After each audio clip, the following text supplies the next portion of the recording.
from EmpathifyU, welcome Ajit Dodani, discussing an empathy strategy to elevate business diversity.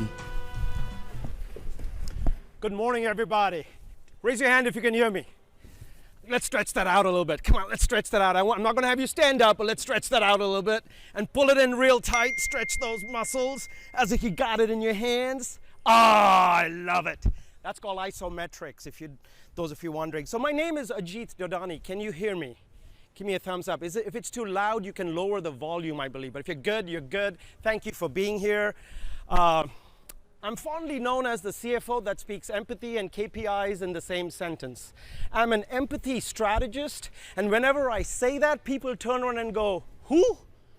What? So, been around the corporate world for years, CFO for large companies. I realized that financial and organization systems only went that far. But when you got people engaged, it just multiplied the effect. So over the years, created an organization called EmpathifyU, and we work around the world to deliver empathy as a strategy for your organization. Thank you for being here.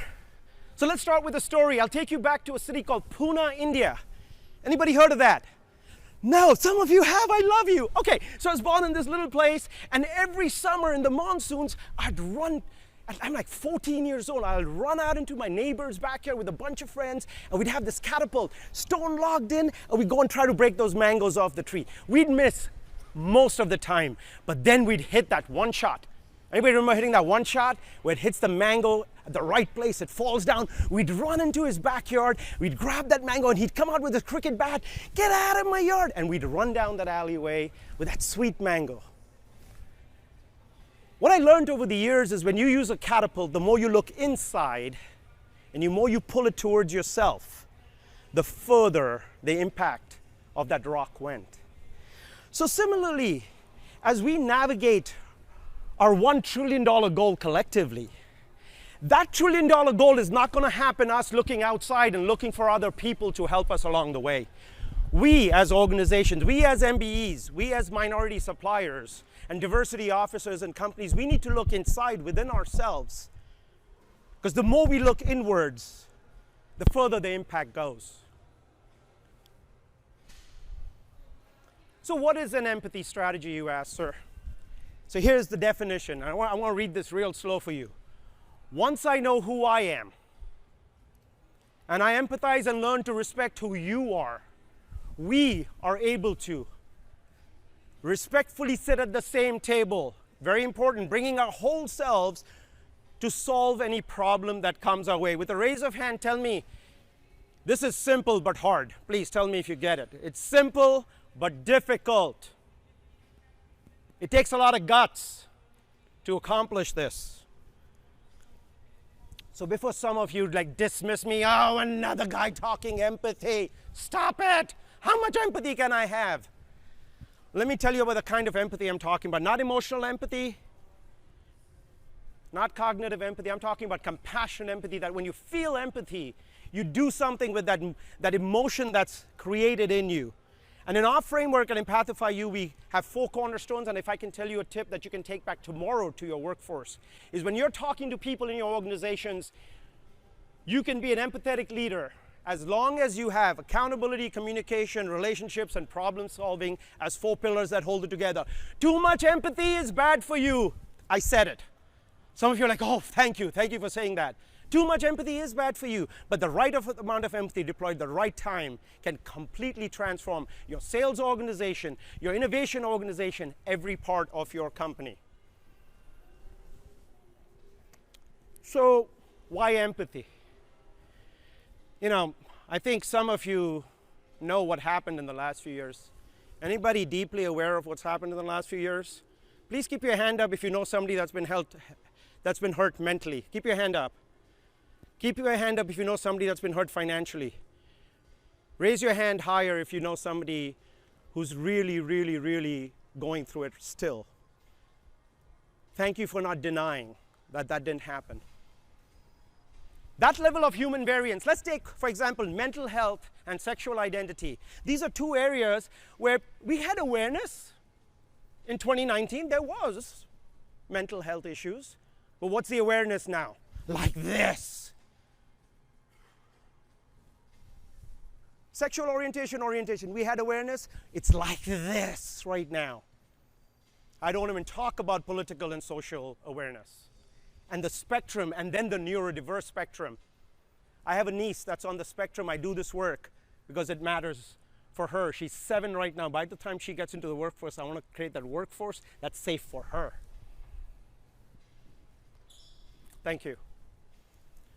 So some of you are sitting there saying, okay, how about stakeholder value?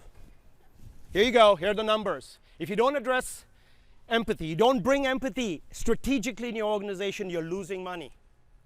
If you have 15 people or 5,000 people, if you just have a few people that are leading with a lack of empathy, this is a case of 3 people with a lack of empathy within civility. 270,000 lost man hours. And then in innovation, the number goes nuts because when you don't have empathy, people don't show up as their fullest self. So let's talk a little bit about what is really happening. These are the things that really happen, right? You don't get the best. So let's give you some tips, very specific tips. 3 tips. If you're taking notes, you can write this down. I know this video will be available. 3 tips on how you can use empathy to catapult this into your businesses. Number 1, everybody's heard of this. Oh, these are our company values. Sir, does your company have values? Yes, you do.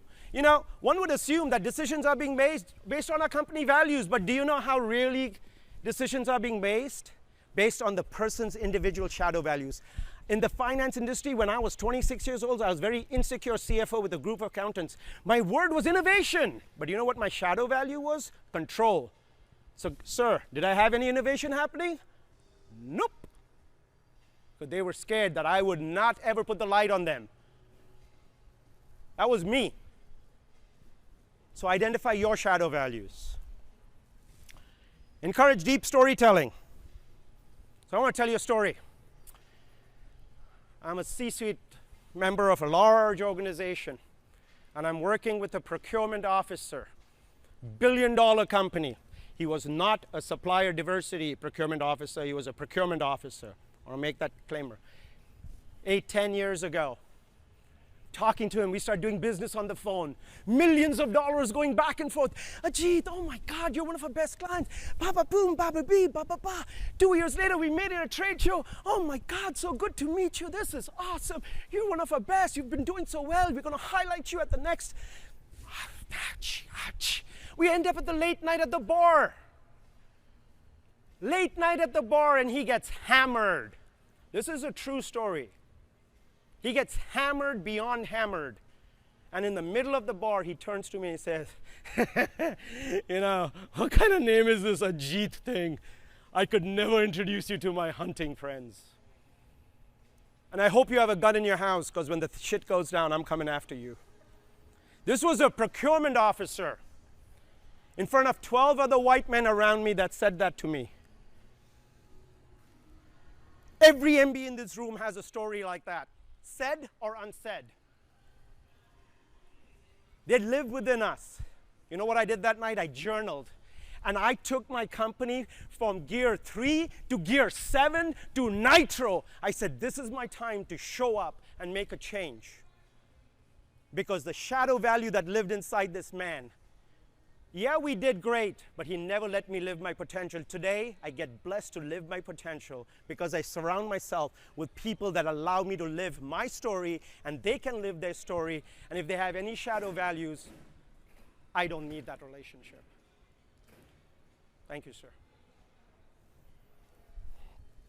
Last thing is live uncovered. You know, I was born in India. I moved here.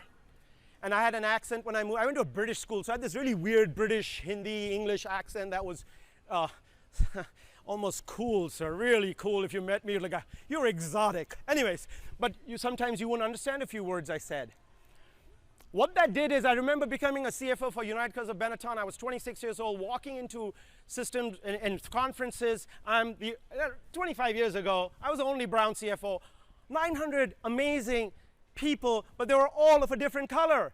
And I'm trying to dial down to fit in. As you can tell, I'm a big personality. I like to dance. I am a crazy man inside, and if you unleash the fullest side of me, you get the best of me. And each one of us that have people like that in our organization. And if you and we engage in behaviors that force them to cover, hey, you need to learn about football. I don't know crap about football, but I'd love to watch football with you. Invite me to the game.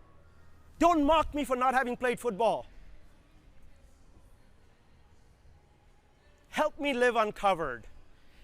If you're a supply diversity officer, please allow us to be ourselves.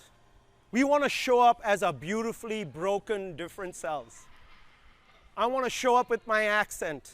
I want to show up with my beautiful wife that sits here, that I've chased since she was 16. That's another story. That's a 3-hour workshop. But the idea is this, guys. We can all live ourselves. Don't let your teams stay covered, because you're losing talent, you're losing innovation in that organization because of that. Beautiful. So I'm going to challenge you, every one of you that's here, to really understand empathy. Empathy is not a foo-foo word. Empathy requires guts. And with what the human variance that the last 2 years has created, demands a new kind of leader in our organizations. You're like, wait, my leadership doesn't get it. When I show up in an organization, man, guess what happens?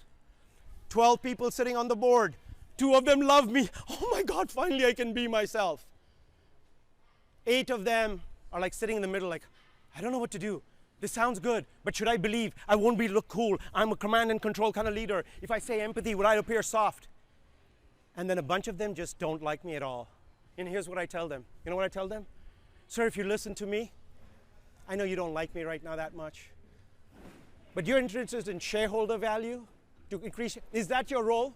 If you're not doing this with your company of $10 million size, you're losing about $2 million for shareholders. Do you think that's a responsibility of yours to tap into that?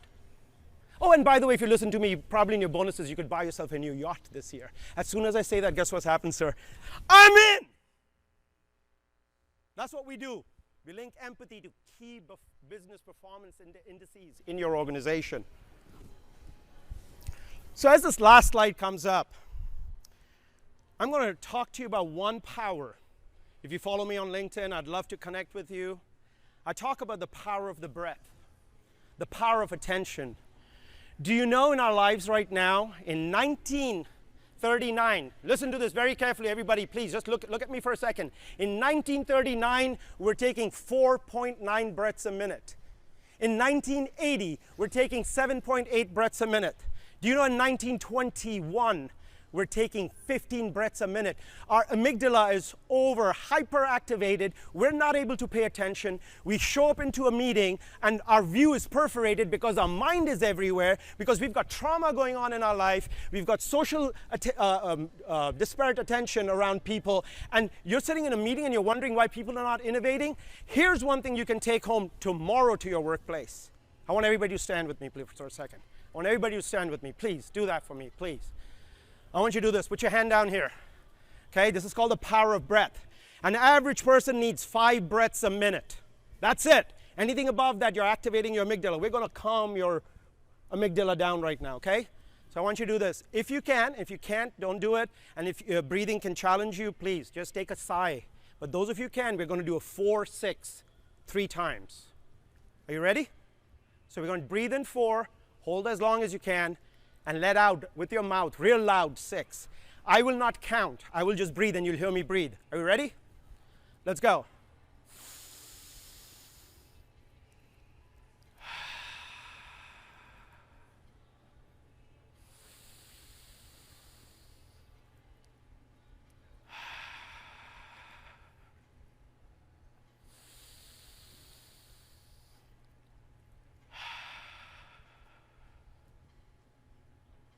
Okay, stay standing. Now we're going to do the next thing that we teach in our workshop. Okay, everybody let your arms go. Okay, loosen up a little bit. And I want you to think of your superhero. Who's your favorite superhero? Okay? I don't know who it is, but I want you to take that pose right now. I love Batman. I'm like this crazy Batman fan, right? I want you to take, some of you are going to be Superman. If you want to fly like Superman, you can do this. If you want to be Wonder Woman, if you just want to be a boss babe like Andrea, you can be whatever you want. But 1, 2, 3. Let's take a power pose right now. Let's go. Oh, there you go. Okay, let me guess. Okay, call it out. What are you being? Call it out. Call it out. Sir, at the back there. What are you? Huh? Spider-Man. Wonder Woman. Black Panther. Wonder Woman. At the back there, somebody, sir. Anybody back there? The man who had his hat up. Yes. What are you being back there?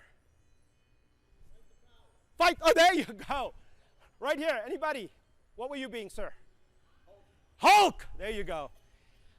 I leave you with a thought.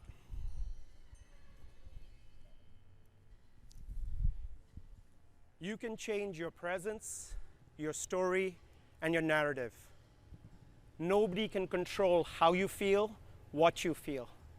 What I've just spoken about is something that transformed this brown man's life in this country. And I invite you to do the same. Because human potential is only unleashed through empathy. Thank you.